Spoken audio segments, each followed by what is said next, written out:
Trump is facing the most severe political crisis of his presidency. Senior Republican leaders have broken ranks to demand immediate action on impeachment proceedings following revelations that have shaken Washington to its core. This is not another partisan dispute that will fade from headlines in a week. This represents a fundamental fracture within the Republican Party itself, with consequences that could permanently alter the American political landscape. Hit that subscribe button right now because you need to understand exactly what is unfolding in real time. The breaking point came on February 20th when House Speaker Mike Johnson convened an emergency meeting of the Republican Leadership Conference. According to multiple sources who were present in the room, Johnson informed his colleagues that he had reviewed classified intelligence briefings that raised what he called grave constitutional concerns about actions taken by the former president. The meeting, which was scheduled to last 30 minutes, extended for nearly 4 hours as tempers flared and long-standing alliances began to crumble. Representative Chip Roy of Texas, a founding member of the House Freedom Caucus and previously one of Trump's most reliable defenders, emerged from the meeting visibly shaken and refused to answer questions from reporters, except to say that every member of Congress would need to search their conscience in the coming days. What exactly did these Republican leaders learn that changed everything? Sources familiar with the classified briefing materials indicate that intelligence agencies presented evidence of coordination between Trump's inner circle and foreign nationals during a critical period in late 2024 when sensitive military operations were being planned in the Middle East. The intelligence allegedly shows that classified information about troop movements and operational timelines was shared with individuals who had direct financial relationships with Trump's business entities. This goes far beyond the typical accusations of impropriety or ethical lapses. If accurate, these allegations suggest that national security was compromised for personal financial benefit, while American service members were operating in hostile territory. Smash that like button if this is making sense so far. The timeline of events is absolutely critical to understanding why this has become so explosive so quickly. On January 15th, the Defense Intelligence Agency flagged unusual communications patterns involving phone numbers associated with Trump Organization executives and foreign business partners in the United Arab Emirates. The communications occurred during the same 72-hour period when Special Operations Command was finalizing plans for a high-risk hostage rescue operation. Intelligence analysts noted that specific details about the operation's timing and location appeared in foreign intelligence intercepts within 18 hours of being discussed in National Security Council briefings that Trump had attended while still holding office. On February 3rd, FBI counterintelligence officials briefed the Gang of Eight, the bipartisan group of congressional leaders with access to the most sensitive classified information. Senator Mitch McConnell, the Republican leader who has stood by Trump through countless controversies, reportedly told colleagues afterward that the evidence was extremely troubling and that he needed time to consider the appropriate response. Senator Lindsey Graham, one of Trump's closest allies in the Senate, left the briefing without speaking to anyone and canceled his scheduled media appearances for the following week. These are not typical reactions to routine intelligence briefings. These are the responses of experienced legislators who have seen something that fundamentally changed their calculations. Drop a comment right now if you saw this coming. I read every single one. The evidence presented to congressional leaders allegedly includes signals intelligence showing encrypted communications between a Trump Organization lawyer and a UAE businessman who has documented ties to that country's intelligence services.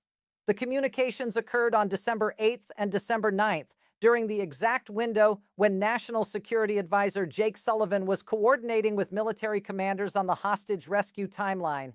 Cybersecurity analysts from the National Security Agency traced the communication patterns and determined that information discussed in classified settings appeared in the encrypted channels with what one official described as impossible speed unless someone with direct access to the planning sessions was providing real-time updates. Now here's where it really gets serious. On February 12th, the House Intelligence Committee held a closed session to review the complete intelligence package.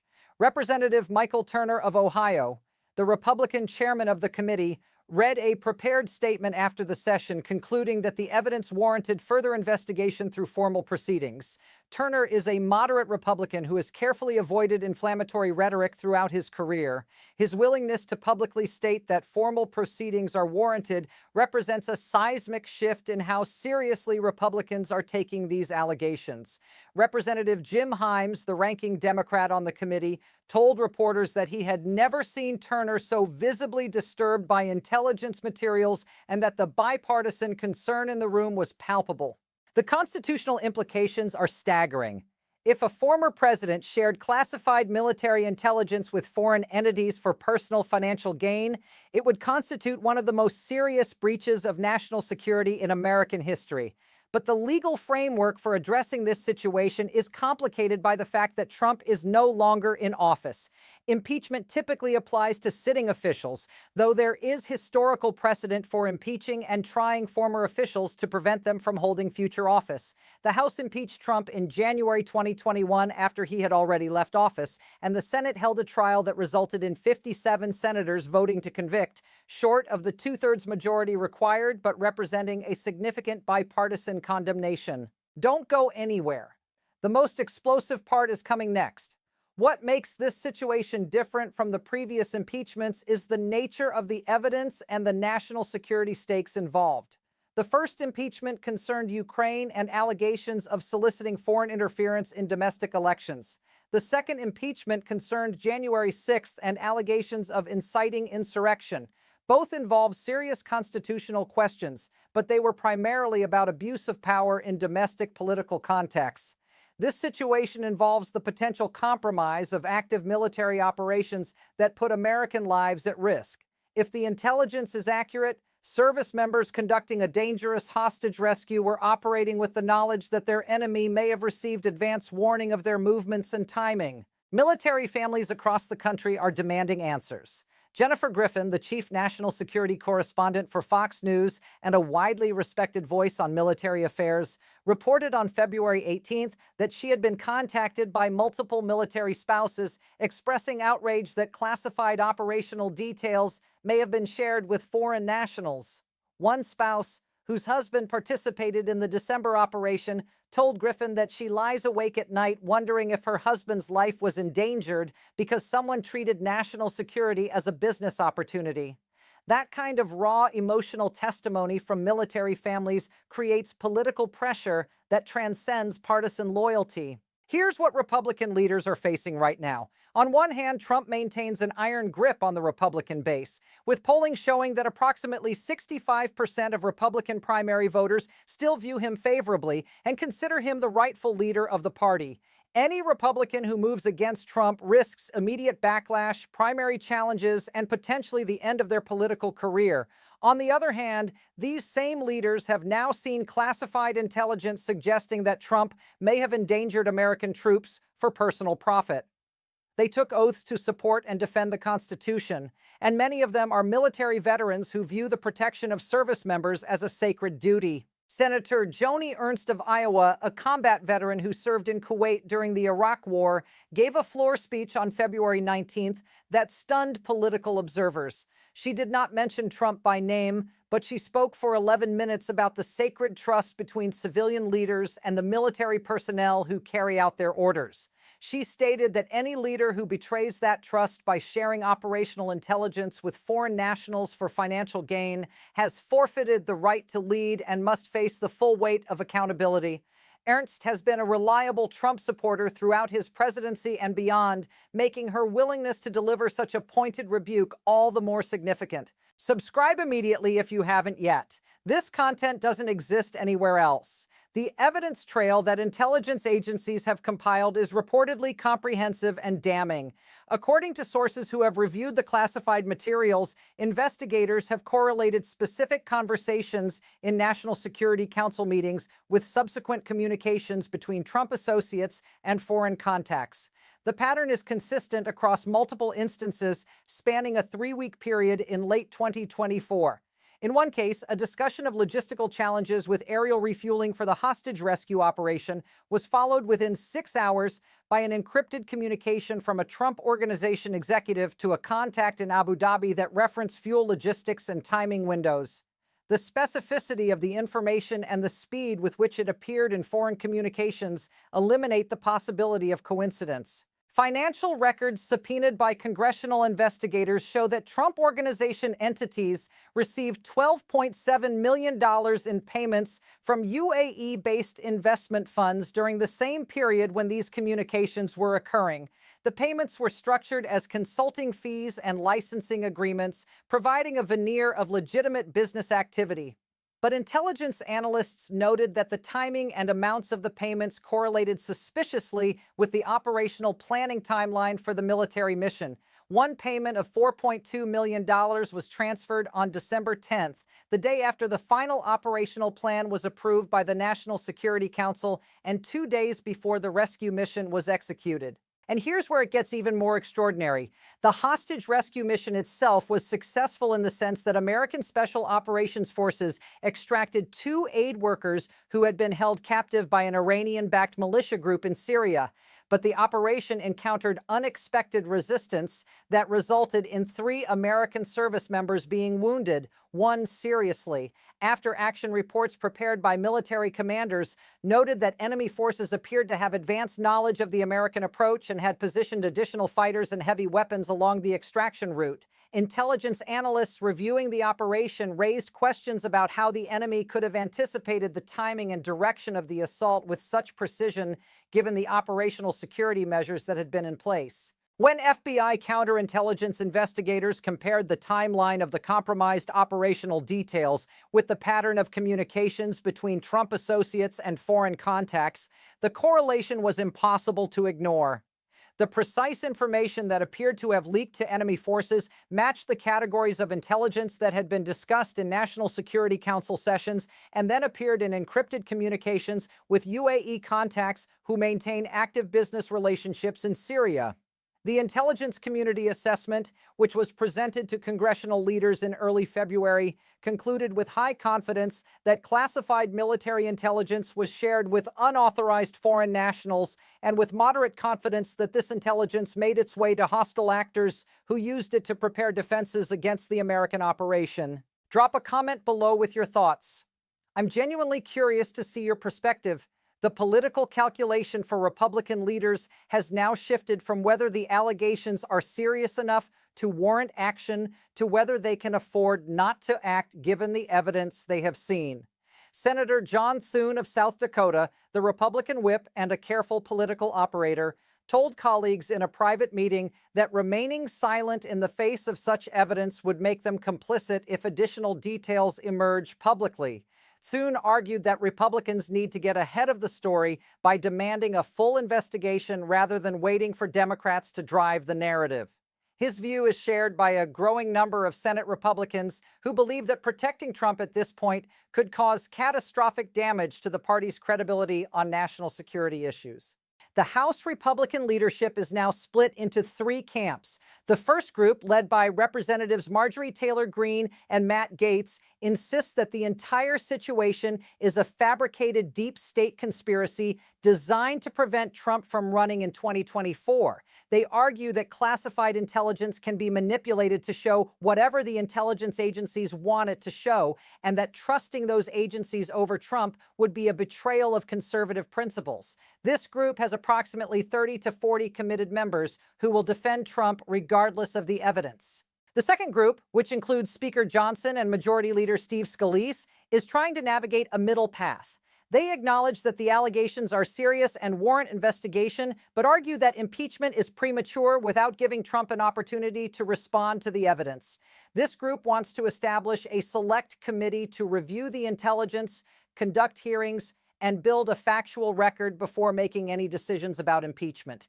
They believe this approach provides political cover by demonstrating that they are taking the matter seriously while avoiding an immediate confrontation with Trump and his base. This group represents approximately 100 to 120 House Republicans who are uncomfortable with both blind loyalty and immediate condemnation. The third group, which has been meeting quietly in the offices of Representative Don Bacon of Nebraska, believes that impeachment is not only warranted, but necessary to preserve the Republican Party's future credibility.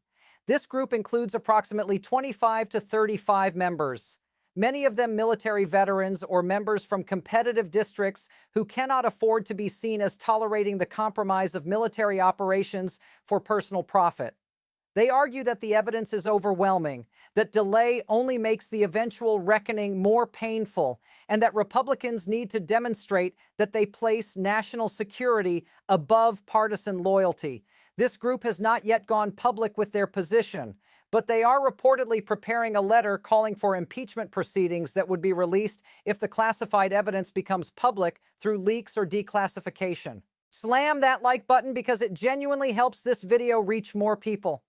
The Trump campaign's response to the emerging crisis has been characteristically combative. On February 21st, Trump posted on Truth Social that the allegations are completely fabricated by corrupt intelligence agencies that have been trying to destroy him since he first ran for president. He claimed without evidence that the same people who promoted the Russia hoax and the Ukraine hoax are now inventing a new hoax involving the UAE. He stated that he never shared classified information with anyone and that his business dealings are completely separate from government operations. The post concluded with Trump calling for the immediate firing of intelligence officials who are spreading what he termed vicious lies designed to interfere with the 2024 election. Legal experts immediately noted the problems with Trump's defense. First, he claimed he never shared classified information with anyone, but there is documented evidence from his own presidency of him sharing highly classified intelligence with Russian officials in the Oval Office in 2017, an incident that was confirmed by his own national security advisor at the time. Second, his claim that business dealings are completely separate from government operations contradicts the entire pattern of his presidency, during which he refused to divest from his business empire and foreign governments regularly patronized his properties. Third, calling for the firing of intelligence officials based on their investigative findings suggests an attempt to obstruct the investigation rather than cooperate with it. Former federal prosecutor Glenn Kirshner, who has extensive experience with national security cases, stated in a legal analysis that if the allegations are proven, Trump could face criminal charges under the Espionage Act for unauthorized disclosure of national defense information. The statute does not require proof that Trump intended to harm the United States, only that he knowingly transmitted classified information to unauthorized recipients. Kirshner noted that the financial payments from UAE entities would provide compelling evidence of motive and that the correlation between classified briefings and subsequent communications would establish the knowing transmission element. He emphasized that these would be among the most serious criminal charges ever contemplated against a former president because they involve the compromise of active military operations. So let's break down what happens next. The House Intelligence Committee is scheduled to hold another classified session on February 27th to review additional intelligence materials that the CIA and NSA have been preparing in response to congressional requests. Chairman Turner has indicated that the committee may vote on whether to declassify portions of the intelligence so that the American people can understand the scope of the allegations. Declassification would be politically explosive because it would force every member of Congress to take a public position on whether the evidence warrants impeachment. It would also potentially expose intelligence sources and methods, which is why the intelligence community is strongly resisting broad declassification. In the Senate, Majority Leader Chuck Schumer has already announced that if the House votes to impeach Trump, the Senate will hold a full trial regardless of Trump's current status as a former president. Schumer argues that the constitutional purpose of impeachment includes disqualifying individuals from holding future office, which remains relevant given Trump's declared candidacy for 2024. He has secured commitments from at least 52 senators to vote in favor of holding a trial, ensuring that the Senate will not dismiss the charges without a full examination of the evidence. The key question is whether enough Republicans would vote to convict, given that conviction requires a 2/3 majority of 67 senators. Here's why this calculation is different from the previous impeachments. In the Ukraine impeachment, only one Republican senator, Mitt Romney, voted to convict. In the January 6th impeachment, 7 Republican senators voted to convict. But national security allegations involving the compromise of military operations present a fundamentally different political dynamic. Republican senators have built their careers on supporting the military and positioning themselves as the party of strong national defense. Voting to protect a former president who allegedly endangered troops for personal profit would contradict everything they have claimed to stand for and would be used against them in every future campaign. Multiple Republican senators have privately indicated to colleagues that if the evidence is as strong as initial reports suggest, they would have no choice but to vote to convict regardless of the political consequences. Don't miss what happens next because it gets even more intense. The pressure on Senate Republicans is intensified by the fact that several of them are up for re-election in 2024 in competitive states. Senator Josh Hawley of Missouri, Senator Ted Cruz of Texas, and Senator Rick Scott of Florida all face potentially challenging races, and all have positioned themselves as champions of military families and national security. If they vote to protect Trump after seeing evidence that he compromised military operations, their Democratic opponents will run advertisements featuring military families asking why these senators chose political loyalty over the safety of American troops. That kind of messaging is devastating in general elections, even in Republican-leaning states. The timeline for potential impeachment proceedings is compressed by the political calendar. If House Republicans decide to move forward with impeachment, they would likely vote on articles of impeachment in March or early April to allow time for a Senate trial before the summer recess. Political strategists note that holding the trial during the peak of the Republican primary season would create maximum chaos for Trump's campaign and for Republicans who are trying to navigate their relationship with him. Every day of the trial would dominate news coverage. Every piece of evidence presented would generate new headlines, and every Republican senator would face constant questions about whether they are willing to convict. Here's what makes this scenario particularly treacherous for Trump. Unlike the previous impeachments where he could dismiss the charges as partisan overreach and his supporters would believe him without question, national security allegations involving military operations carry moral weight that transcends partisan politics. Military families are sacred in American political culture, and the idea that someone would endanger troops for personal profit violates a fundamental code that even Trump's most loyal supporters claim to honor. If the evidence is presented in a Senate trial and includes testimony from military commanders, intelligence officials, and perhaps even the service members who were wounded during the compromised operation, the emotional and political impact would be overwhelming. Stay with me. What comes next will completely change how you view this situation. On February 22nd, 3 former Trump administration officials who had served on the National Security Council gave interviews to major news outlets expressing their concern about the allegations. All 3 spoke on condition of anonymity because they still maintained security clearances and did not want to be seen as violating classification rules. But their accounts were remarkably consistent. Each described a pattern during Trump's presidency of him treating classified intelligence briefings as opportunities to gather information that could benefit his business interests. One official recalled Trump asking detailed questions about economic conditions and business opportunities in specific countries immediately after receiving intelligence briefings about security threats in those same countries. Another official described Trump making phone calls to business associates shortly after classified briefings and expressing knowledge about situations that could only have come from the intelligence he had just received. These revelations from former officials provide critical context for understanding the current allegations. They suggest that the pattern of sharing classified information for business purposes is not a one-time aberration, but a consistent practice that extended throughout Trump's time in office and apparently continued even after he left. If prosecutors can establish this pattern, it becomes much easier to prove that Trump knowingly violated classification rules rather than simply being careless with sensitive information. Pattern evidence is powerful in criminal cases because it shows intent and demonstrates that the defendant understood what they were doing was wrong, but chose to do it anyway. If this blows your mind, hit that like button right now.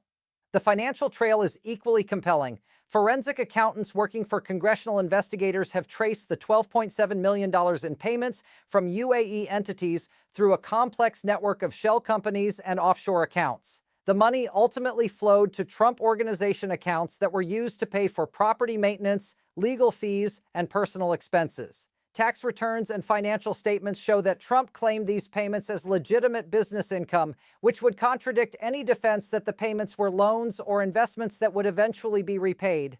The correlation between the timing of classified briefings, subsequent communications with foreign contacts, and the arrival of large payments creates what prosecutors call consciousness of guilt.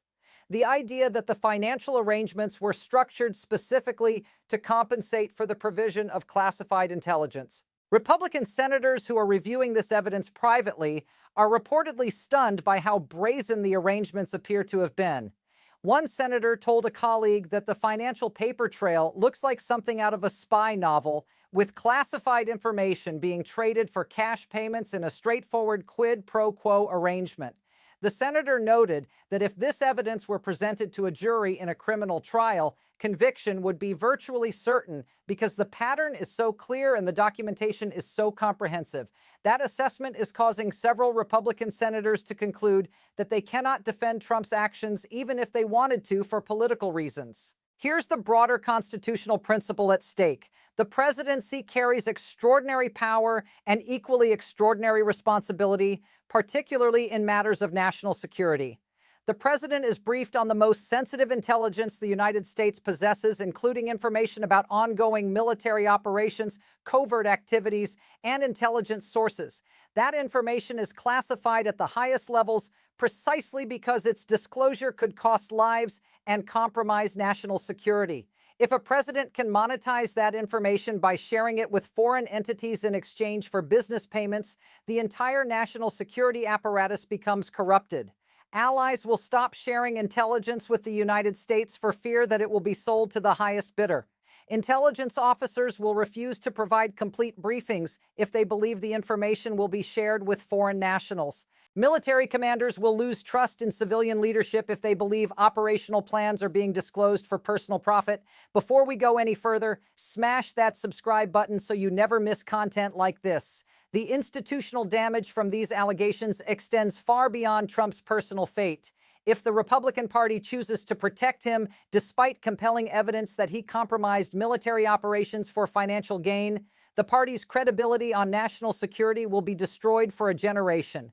Democratic candidates will remind voters in every election cycle that Republicans had the opportunity to hold accountable someone who endangered troops and chose instead to protect their political ally. That narrative would be devastating in congressional and presidential races because it strikes at the core of what Republicans claim to represent. Conversely, if Republicans vote to convict Trump in an impeachment trial, they risk a civil war within their own party. Trump's most loyal supporters will view conviction as the ultimate betrayal and will likely support primary challenges against every senator who voted to convict. The party could fracture into Trump loyalists and traditional Republicans, splitting the conservative vote and potentially consigning Republicans to minority status for years. This is the impossible choice that Republican senators are now facing, and the decision they make will define the party's future.